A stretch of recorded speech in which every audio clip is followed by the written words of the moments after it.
bărbat greșește și este infidel, de ce nu are dreptul și femeia să se ia de el? De ce bărbatul poate să plece la alta? De ce nu stă lângă nevasta lui și stă cu amanta?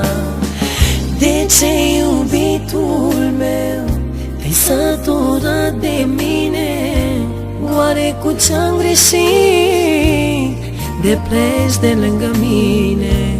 Spune-mi ce-ți lipsește și-ți voi oferi, să nu mai stai cu mine doar o oră pe zi. M-am săturat, tu vii și pleci, nu te gândești cât îmi lipsești sau nu mă mai iubești. Nici nu le faci să nu le simți. Te-am fi ca la început, când noi doi ne-am iubit.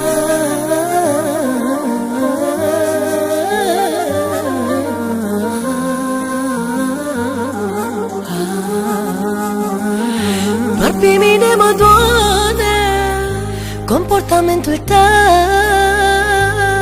Tu n-ai putea trăi așa o zi, de-ai fi în locul meu. Eu le suport pe toate pentru că te iubesc, dar tu, bărbate, nu ai timp de mine să vezi cât mă chinuiesc. De ce, iubitul meu, te-ai săturat de mine? Oare cu ce-am greșit de pleci de lângă mine? Spune-mi ce-ți lipsește și-ți voi oferi, să nu mai stai cu mine doar o oră pe zi. M-am săturat, tu vii și pleci, nu te gândești cât îmi lipsești sau nu mă mai iubești. Nici nu le faci să nu le simți. Te-am fi ca la început, când noi doi ne-am iubit.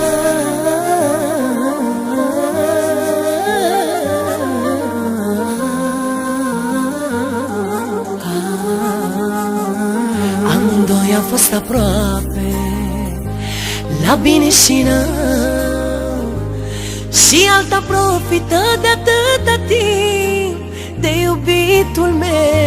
Alta n-o să vrea decât banii tăi,